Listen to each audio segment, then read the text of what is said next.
আসসালামু আলাইকুম, সবাই কেমন আছেন? আশা করি আল্লাহর রহমতে সবাই ভালোই আছেন। তো যে যেখান থেকে আজকে আমার এই ব্লগটি দেখছেন সবাইকে আন্তরিক শুভেচ্ছা জানিয়ে আজকের ব্লগটা শুরু করছি। এখন বাজে সকাল 10টা। আমরা সকালের অন্যান্য কাজ করে চলে আসলাম রান্নাঘরে। তো ভাত আর ডাল বসিয়ে দিয়েছি, আর এখানে আমার লাউ কেটে রেখেছিল আর চামড়াগুলো ভাজি করব, তো আমি চামড়াগুলো কুচি করে নিচ্ছি। লাউয়ের চামড়া কিন্তু আলু দিয়ে ভাজি করলে অনেক মজা। আমি জানি না আপনারা লাউয়ের চামড়া পছন্দ করেন কিনা বা আপনাদের অঞ্চলে এটা খায় কিনা সেটা বলতে পারবো না, তবে আমাদের অঞ্চলে লাউয়ের চামড়া কিন্তু সবাই খায়। আর চিংড়ি মাছ দিয়ে ভাজি করলে বেশি ভালো লাগে, বা একটা ডিম ভেঙে দিলেও অনেক ভালো লাগে। এদিকে ডাল ফুটে গিয়েছে, তো আমার ননদ ডালটাকে সুন্দরভাবে ঘুটে নিচ্ছে। আজকে আমরা কয়েক রকম শাকসবজি আর ডাল রান্না করব। তো শাকসবজি হচ্ছে লাল শাক, তারপর কুমড়ো শাক, লাউয়ের চামড়া, আর কি জানি আর কোনো শাক রান্না করবো কিনা জানি না, সেটা পরে দেখা যাবে। তো এখানে আমার ক্ষেত থেকে তাজা লাল শাক তুলে এনেছে, আর আমার নানু শাশুড়ি উনি আমার আম্মার নানু এগুলোকে সুন্দরভাবে কেটে কুটে নিচ্ছে। ক্ষেতের তাজা শাকসবজি আর পুকুরের তাজা মাছ সব তরকারি কিন্তু আজকে একদম জমে যাবে। তারপর চলে আসলাম আমরা পুকুর ঘাটে। এখানে আমার ননদ ভাতের চাল ধুয়ে নিচ্ছে। ওভার থিঙ্কিংটা আর গেল না, মনে হইতেছে মোবাইল হাতে হয়েছে।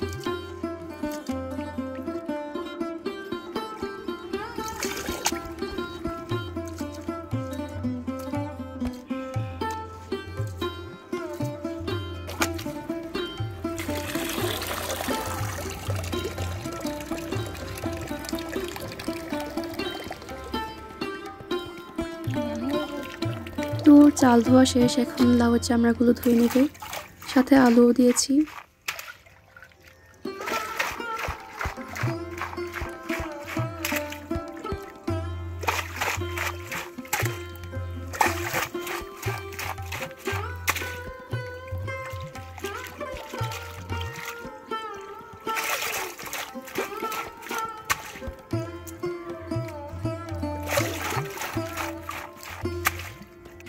এদিকে ভাতের পানিও ফুটে গিয়েছে, তো চালগুলো এখন দিয়ে দিচ্ছি। অনেকেই চাল আর পানি একসাথে বসিয়ে দেয়, তবে আমার কাছে মনে হয় পানি ফুটিয়ে তারপর চাল দিলে ভালো হয়, এতে ভাত ভালো থাকে। তো এদিকে ডালও হয়ে গিয়েছে, আমি ডালের বাগার দিয়ে দিচ্ছি।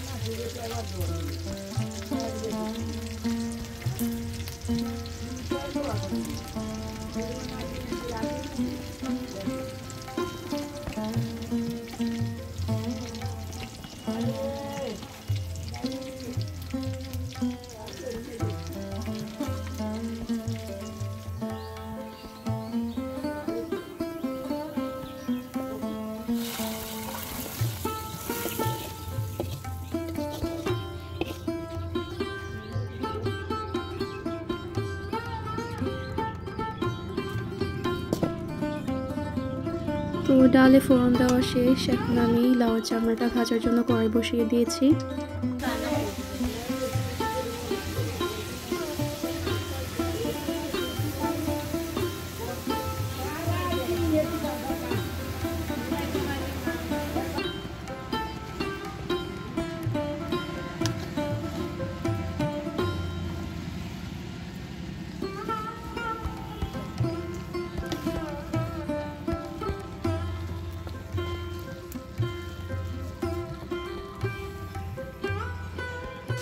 যা মুসকুন যা।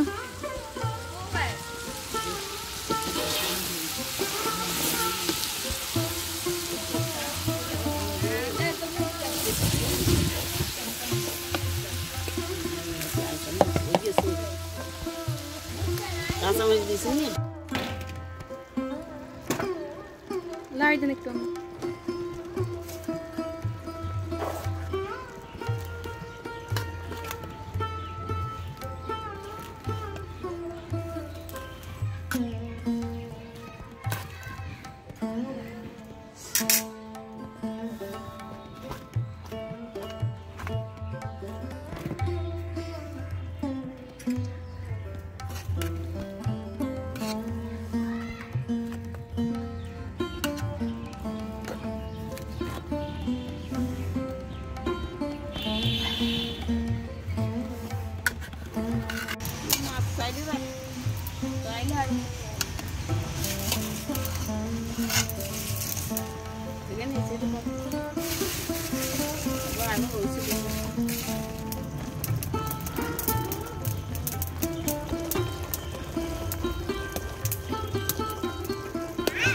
তো ডাল, সবজি ভাজি আর লাল শাক রান্না করা শেষ। তারপরে চলে আসলাম পুকুর ঘাটে তাজা মাছ ধরার জন্য।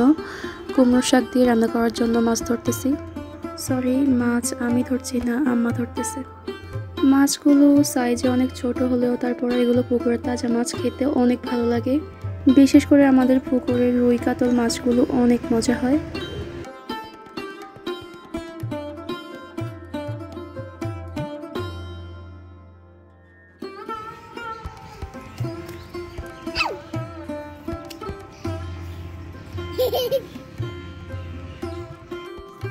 তো ওদিকে আমার মাছ কাটছে আর আমরা এখানে শাক কোটার জন্য বসে গেলাম। দেখতেই পাচ্ছেন শাকগুলো অনেক তাজা, একদম সকাল সকাল আম্মা ক্ষেত থেকে তুলে এনেছিল, তাই ভিডিও করতে পারিনি, আমরা তখন শোয়াই ছিলাম। তবে আমার কাছে অন্যান্য শাকের চেয়ে এই কুমড়ো শাকটা অনেক ভালো লাগে। আর সবচাইতে খারাপ লাগে যেই শাকটা মানে আমার কাছে ভালো লাগে না, সেটা হচ্ছে মূলা শাক। আমি দেখেছি মূলা শাক নারকেল দিয়ে ভাজি করলে সবাই পছন্দ করে, কিন্তু আমার কেন জানি মূলা শাক একদমই ভালো লাগে না। এদিকে আমার মেয়ে গাড়ি নিয়ে খেলছে আর আমাকে দৌড়াচ্ছে অ্যাক্সিডেন্ট করার জন্য। ও হেমি দিকে চালাও, দাও হেমি দিকে চালাও।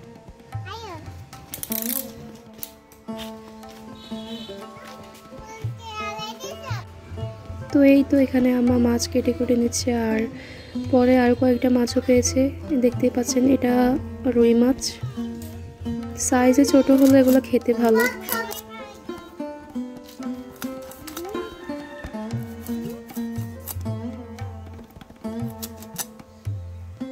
তো শাক কোটা শেষ। তো দেখতেই পাচ্ছেন চলে আসলাম পুকুর ঘাটে। এখানে মিম শাকগুলো সুন্দর করে ধুয়ে নিচ্ছে। এই ফাঁকেও গোসলও করে এসেছে আর আমি এখনও গোসল করতে পারি নাই।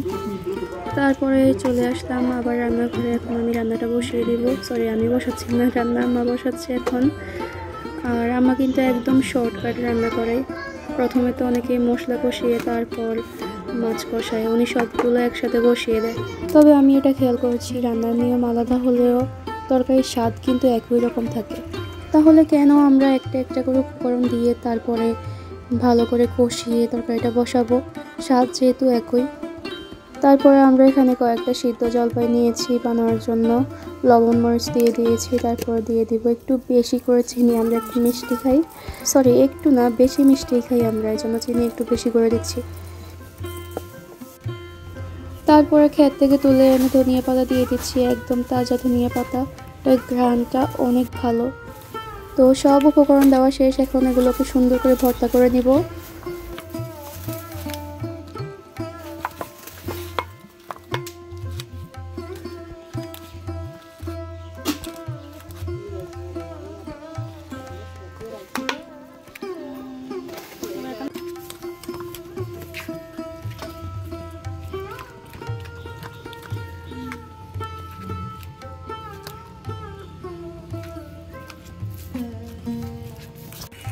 তো তৈরি হয়ে গেল আমাদের মজাদার জলপাই ভর্তা, এখন খাওয়ার পালা।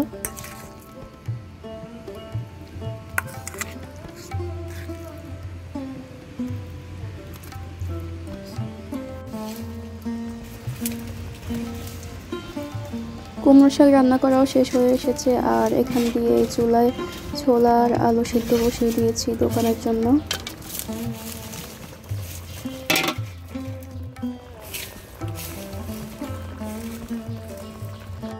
তো এখন আমি আপনার সাথে একটা স্পেশাল রেসিপি শেয়ার করব, যেটা হয়তো আপনারা কখনো খাননি বা হয়তো খেয়েছেন দুই একজন, কিন্তু এটা খুবই আনকমন একটা রেসিপিটা হচ্ছে কামরাঙ্গার ডাল। এটা কিন্তু আমরা প্রথম ট্রাই করলাম আজকে, তবে এত মজা হয়েছে যে কি বলবো, সাথে নারকেলও দিয়েছিলাম, এজন্য হয়তো বেশি মজা হয়েছিল। তো এবারও আমার শর্টকাটভাবে তরকারিটা বসিয়ে দিচ্ছে।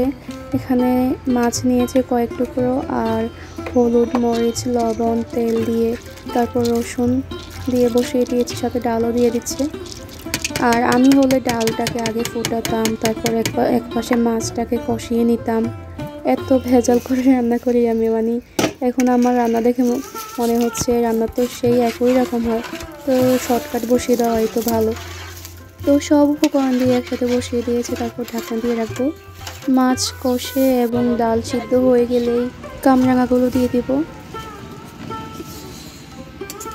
আমার প্রথমে রসুন দিতে ভুলে গিয়েছিল, তো এখন রসুন দিয়ে দিচ্ছি সাথে। তারপর একটা ঢাকনা দিয়ে রেখে দিলাম ডালটা সিদ্ধ হওয়া পর্যন্ত। তো এদিকে ডালও সিদ্ধ হয়ে গিয়েছে, প্রায় 10 মিনিট লেগেছিল এগুলো সিদ্ধ হতে। এখন কেটে রাখা কামরাঙাগুলো এখানে দিয়ে দিব।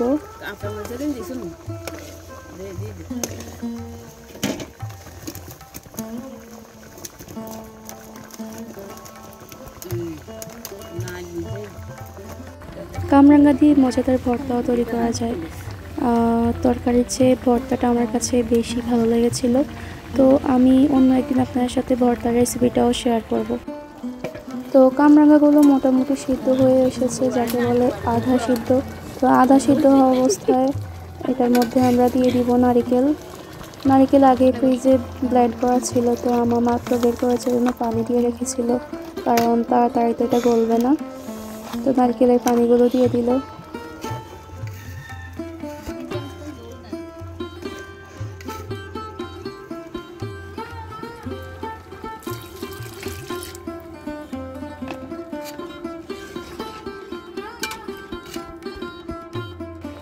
তো রান্না হয়ে গেল আমাদের এই স্পেশাল রেসিপির সাথে ধনিয়া পাতাও দিয়ে দিলাম, এতে ঘ্রাণটা আরও সুন্দর হয়েছে।